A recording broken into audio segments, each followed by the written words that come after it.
Hi hello నమస్తే నేను మీ Surender. Welcome to RR news. రైతు రుణమాఫీ ఇప్పుడు తెలంగాణలో తీవ్ర చర్చనీయాంశమవుతుంది.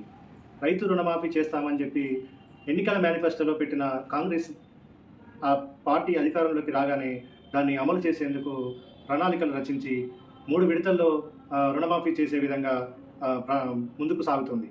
మొదటి విడతలో దగ్గర దగ్గర 11 లక్షల మంది రైతులకు లక్షలోపు రుణాలున్న అన్నదాతలందరికీ రుణమాఫీ చేయగా, రెండో విడతలో ఈరోజు మంగళవారము 1,50,000 లోపు ఉన్న రైతులకు ఈ రుణమాఫీ చేసేందుకు సిద్ధమైంది.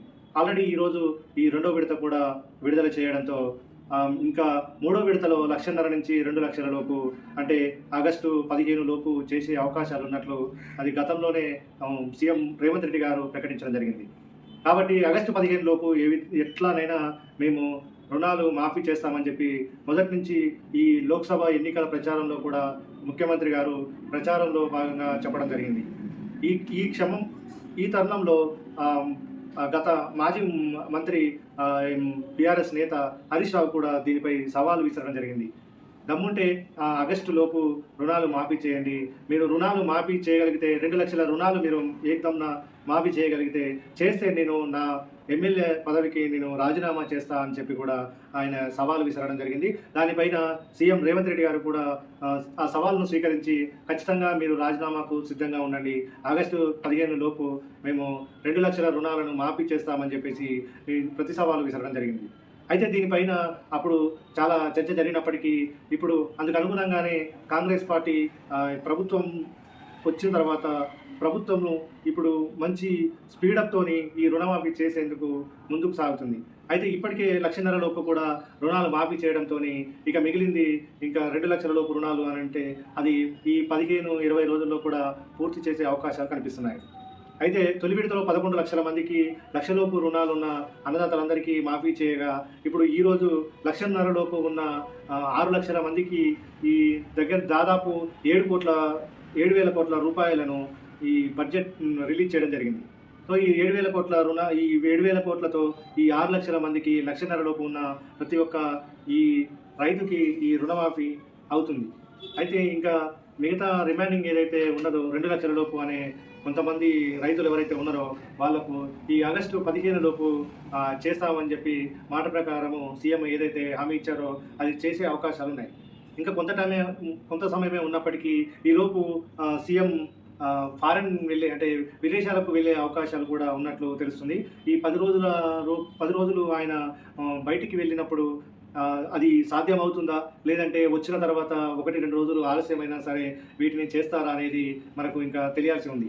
అయితే మొత్తంగా 2 లక్షల రైతు రుణాలు మాఫీ చేసిన ఈ కాంగ్రెస్ ప్రభుత్వము రైతుల గుండెల్లో స్థానం సంపాదించుకుందనేది 100కు 100% చెప్పవచ్చు.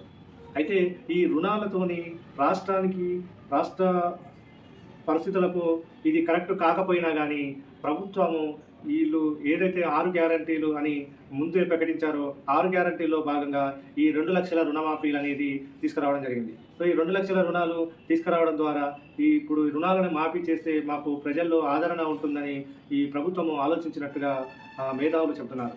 ఈ రాజకీయంగా ఎదుగుదల కావాలంటే కొన్ని హామీలను తప్పక అమలు చేయాల్సిన అవసరం ఉంటుంది. కాంగ్రెస్ రైతు రుణమాఫీ చేసి ప్రజల్లో మంచి ఆదరణ సంపాదించుకున్నందున అటు బీఆర్ఎస్ బీజేపీ తట్టుకోలేకపోతున్నట్లు రాజకీయ విశ్లేషకులు చెబుతున్నారు. ఎందుకంటే ఇప్పుడు తెలంగాణ ఇచ్చిన పార్టీగా కాంగ్రెస్ 10 ఏళ్ళు అధికారం కోల్పోవడంతో పాటు ఇప్పుడు 10 ఏళ్ల తర్వాత అధికారంలోకి వచ్చినందున దాన్ని నిలబెట్టుకునేందుకు రేవంత్ రెడ్డి గారి ఆధ్వర్యంలో ఈ కాంగ్రెస్ పార్టీ అనేది ప్రస్తుతము ముందుకు పోతుంది అనేది, విజయపథంలో ముందుకు పోతుంది అనేది రాజకీయ విశ్లేషకులు అంచనా వేస్తున్నారు. ఎందుకంటే ఇప్పుడు బీఆర్ఎస్ పార్టీలో ఉన్న వాళ్ళు ప్రతి ఒక్కరు కూడా కాంగ్రెస్లోకి వలసలు రావడం కూడా ఇందులో భాగంగానే అని చెప్పేసి చెప్తున్నారు. అయితే రైతు రుణమాఫీ 2 లక్షలు చేసిన ఈ కాంగ్రెస్ ప్రభుత్వం అదొకటి చేస్తే సరిపోతుందని అనుకోవడం కూడా చాలా పొరపాటే అని చెప్పి మేధావులు హెచ్చరిస్తున్నారు.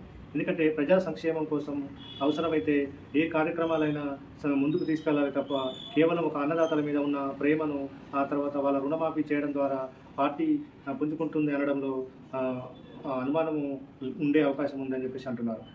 ఇప్పుడు తెలంగాణ రాష్ట్రంలో బీఆర్ఎస్ పార్టీ ఏ విధంగా అయితే పతనమైందో ఇదే విధంగా అవినీతి అక్రమాలకు పాల్పడడం కానీ ఆ తర్వాత ప్రజా సంక్షేమాన్ని ప్రజా అభివృద్ధిని మరవడం ద్వారా ఈ పార్టీకి కూడా అదే గతి పడుతుందని హెచ్చరిస్తున్నారు.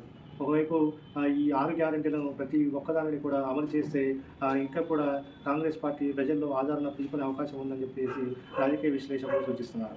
మరో 15-20 రోజులలో కూడా మిగతా 2 లక్షల లోపు రుణాలను కూడా మాఫీ చేయాల్సిందిగా కోరుతున్నాం. అదేవిధంగా ఈ కౌలు రైతులకు, అదేవిధంగా అటవీ భూములను సాగు చేసే వారికి రాకపోవడం ఓవైపు విమర్శలు వస్తూనే ఉన్నాయి. అయితే ప్రభుత్వం వీళ్ళకు ఏ విధంగా న్యాయం చేస్తుందనేది వేచి చూడాలి. అయితే కేవలము పాస్ పుస్తకాలు ఉన్న వారికి మాత్రమే ఈ రుణాలు మంజూరు చేయడంతో పాటు ఇంటికి 2 లక్షలు మాత్రమే అనేది ఈ నిబంధన పెట్టడం ద్వారా కొంతవరకు వ్యతిరేకత వస్తున్న విషయం తెలిసిందే. ఎందుకంటే ఒక కుటుంబంలో 2-3 పిల్లలు ఉన్నప్పుడు, కొడుకులు ఉన్నప్పుడు వాళ్ళు కూడా వ్యవసాయం చేసే క్రమంలో అప్పులు చేయడం జరుగుతుంది.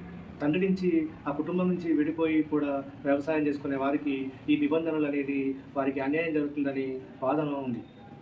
ఎందుకంటే ఒకే ఇంట్లో భార్యాభర్తలకు ఇవ్వకుండా పిల్లలకు అంటే కొడుకులకు బిడ్డలకు ఇవ్వడం ద్వారా న్యాయం జరిగే అవకాశం ఉండేదనేది కొందరి వాదన. కాబట్టి ప్రభుత్వం మరొకసారైనా సరే దీని మీద సమీక్ష చేసి ఎవరికైతే అన్యాయం జరుగుతుందో అనేది దాన్ని క్షేత్రస్థాయిలో పరిశీలించి ఈ అధికారుల ద్వారా సర్వే నిర్వహించి ఒకసారి మీటింగ్ పెట్టుకొని సరే దీని మీద ప్రతి ఒక్కరికి రైతు రుణమాఫీ అర్హులుగా అయ్యే విధంగా వాళ్ళకు లబ్ధి చేకూరే విధంగా కాంగ్రెస్ ప్రభుత్వము ఇటు రేవంత్ రెడ్డి గారు కూడా నిర్ణయం తీసుకోవాల్సిందిగా ఆర్ఆర్ న్యూస్ సూచిస్తుంది.